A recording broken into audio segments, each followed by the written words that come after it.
कभी आप लोगों ने इस चीज को लेकर प्रोटेस्ट क्यों नहीं किया कि आपके 7 लैब्स है, 7 लैब्स में डिफरेंट प्राइसेस आप लोगों ने टेस्ट के लिए रखे? उस चीज के लिए आप लोग क्यों नहीं सामने? स्टेट वालों को रजिस्ट्रेशन दे रहे हैं, जो स्टेट कर रहे हैं वो भी ब्लड कलेक्शन कर रहे हैं। उनको पता है हमारा अगर हम 100 रुपया टेस्ट का हम 50 रुपीज ही ले लेंगे। अगर क्वालिफाइड नहीं उनको रजिस्ट्रेशन कौन दे रहा है? ये रजिस्ट्रेशन नहीं है, अनरजिस्टर्ड है। लैब्स की अगर बात करूं, आप लोग एक लैब्स के अंदर कोई 200, कोई 150, कोई 300, कोई 400, वो लूट आपको नजर नहीं आ रही है। आप अपने बारे में प्राइवेट डायग्नोस्टिक सेंटर्स के जो चलाने वाले हैं, एसोसिएशन भी कह सकते हैं, लेकिन ओवरऑल जो चलाने वाले हैं वो प्रेस एनक्लेव के अंदर प्रोटेस्ट कर रहे हैं। इनकी डिमांड सुनते हैं और हमारे भी कुछ सवाल है, उम्मीद करते हैं कि उन सवालों के जो अच्छे से जवाब देंगे।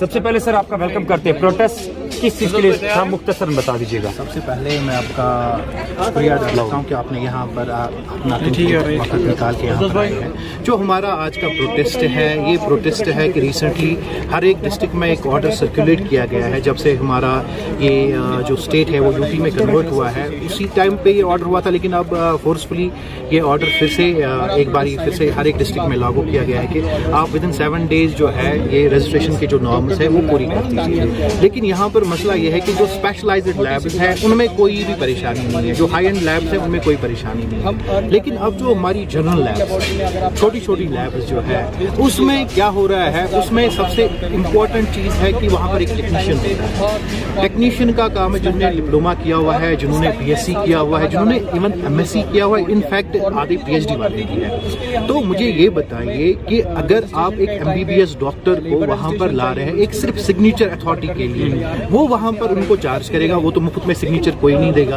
अब अगर वो सिग्नेचर कर रहा है, वहां पर उसका रोल 0 है। वहां पर ना कोई टेस्ट कर रहा है, वो ना कोई स्लाइड वो देख पाएगा, ना वो कोई मशीन ऑपरेट करेगा। जैसा कि आज का जो जमाना है, इट्स एन एडवांस टेक्नोलॉजी है। हर एक लैब में सेमी ऑटो एनालाइजर लगा है, फुली ऑटोमेटिक एनालाइजर्स लगे हुए हैं। तो वहां पर डॉक्टर का रोल 0 हो जा रहा है। अब अगर MBBS डॉक्टर वहां पर आप अपना सिग्नेचर देगा, वो तो डिजिटल सिग्नेचर देगा, वो तो हमेशा लैब में अवेलेबल नहीं रहेगा।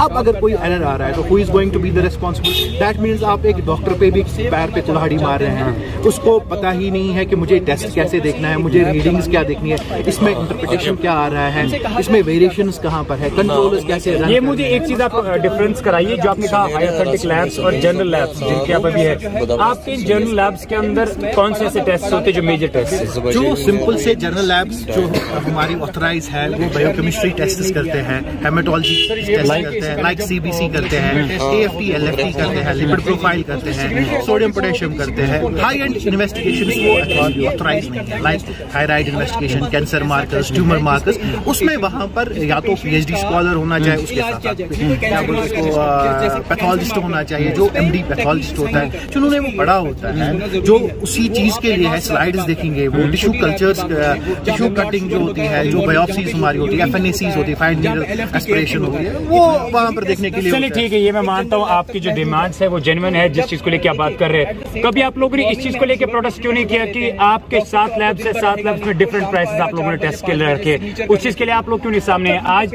आप भी जानते हैं कि सिटी के अंदर नहीं, पूरे कश्मीर के अंदर अभी जब सबसे ज्यादा एलिगेशंस लग रहे हैं वो इन डायग्नोस्टिक सेंटर्स के ऊपर लग रहे हैं, क्योंकि एक लैब जो है 100 रुपए ले रही है, दूसरा लैब 150 ले रहा है, ये 400 ले रहा है, ये 500 ले रहा है। आपकी इक्वालिटी कहीं नहीं है, उस पर आप लोगों ने कभी प्रोटेस्ट नहीं किया। आज आपकी खुद के ऊपर बारी आई, आप प्रोटेस्ट कर रहे हैं। Absolutely, this is completely a genuine demand.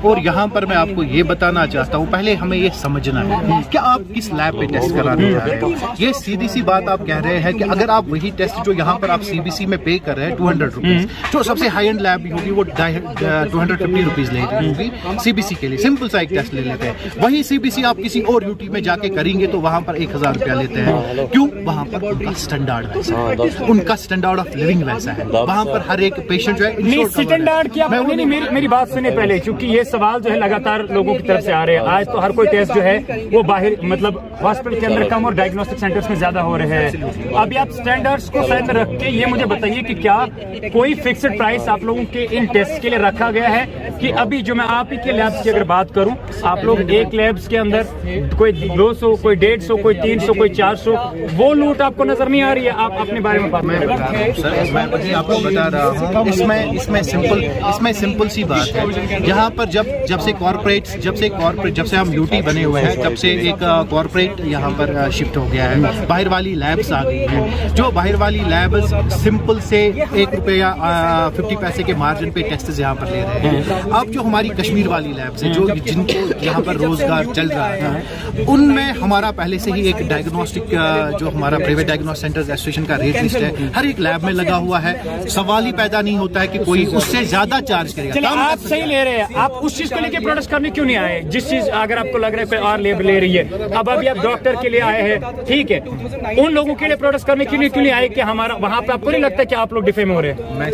मैं आपको ये बात कह रहा हूँ, हमने तकरीबन 10 बार ये प्रोटेस्ट किया हुआ है। 10 बार जो हमारी हायर अथॉरिटीज है उनके साथ बात किया। मैं खुद डायरेक्टर साहब के पास गया हुआ हूँ। मैंने खुद जो डेलीगेशन आया था, पार्लियामेंटेरियन डेलीगेशन आया था, उनसे बात की हुई है कि हमारी जो रेट लिस्ट है ये फ्रेम कर दीजिए आप, वो उसमें कुछ एसोसिएशन के बंदे रख लीजिए, कुछ डॉक्टर्स रख लीजिए, पैथोलॉजिस्ट्स, और कुछ जो एडमिनिस्ट्रेशन के बंदे हैं उनको रख करके एक जो यूनानिमस रेट लिस्ट है जो हर एक पे लागू हो जाएगा, चाहे वो कोई भी लैब हो। जनरल लैब्स के लिए एक अलग कैटेगरी का रेट लिस्ट बना दीजिए और स्पेशलाइज्ड लैब्स के लिए अलग लैब लिस्ट। तो आपको लग रहा है इन सब चीजों के ऊपर अभी लूट हो रही है? आप एग्री करते हैं इन सब चीजों? मैं सर ये कभी एग्री नहीं करूंगा कि इस चीज पे लूट हो रही है।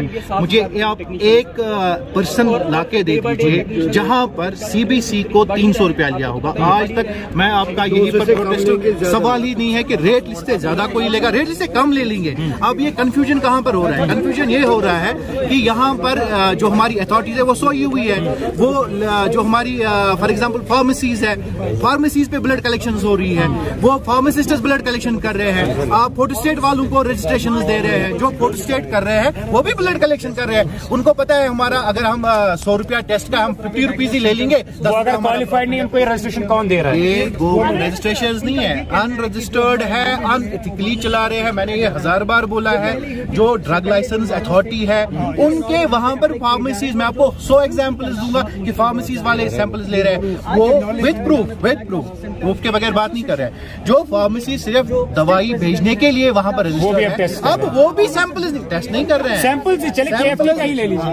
KFT ले रहे हैं, KFT का चार्ज 250 है। अब वो KFT में उसको जो ये कॉर्पोरेट वाली लैब है वो वहां से सैंपल उठा रहे हैं। नहीं उस बंदे को पता है कि मुझे कितना सैंपल लेना है, मुझे उसको ये भी पता नहीं है कि किसमें डालना है, क्या किस ट्यूब में डालना है, फास्टिंग इंपॉर्टेंट है नहीं है। उसकी वजह से पेशेंट्स के साथ बेचारे ज्यादतीज हो रही है, प्रिजर्वेटिव्स नहीं है, फ्रिज नहीं है, ट्रांसपोर्टेशन नहीं है। अब जो ये कॉर्पोरेट वाली लैब्स है, कॉर्पोरेट वाली लैब्स वहां से सैंपल उठा रहे हैं। अब ये उस बंदे ने पेशेंट से 200 रुपया लिया, वो आगे कॉर्पोरेट लैब को 50 रुपया दे रहा है वो टेस्ट करने के लिए, उसको तो 150 रुपया हवा में आ गया।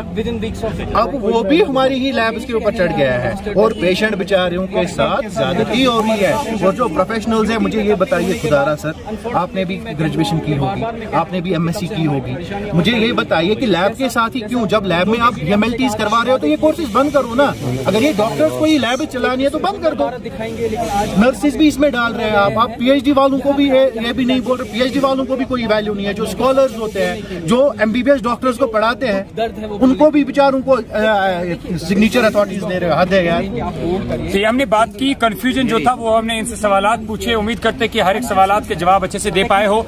कश्मीर के अंदर इस वक्त अगर सबसे ज्यादा बिजनेस कोई कर रहा है वो यही सारी चीजें हो रही है। अब इन्होंने क्लियरिफिकेशन दे दी कि कैसे नहीं हो रहा है, लेकिन ओवरऑल अगर देखा जाए टेस्टिस के नाम पे इस वक्त लोगों को बड़े ब्लाइंडली जो है बड़े लैब्स के ऊपर लूटा जा रहा है। लेकिन अनफॉर्चुनेटली जो है ना तो सरकार इसमें ध्यान दे रही है, ना तो सरकार ने कभी रेट लिस्ट फिक्स करने की कोशिश करी, और ना ही आज तक इन्होंने इतना इंपॉर्टेंट समझा कि कहीं किसी गरीब के पास उतना पैसा होगा या नहीं। फिलहाल ये प्रोटेस्ट करने के लिए आए थे।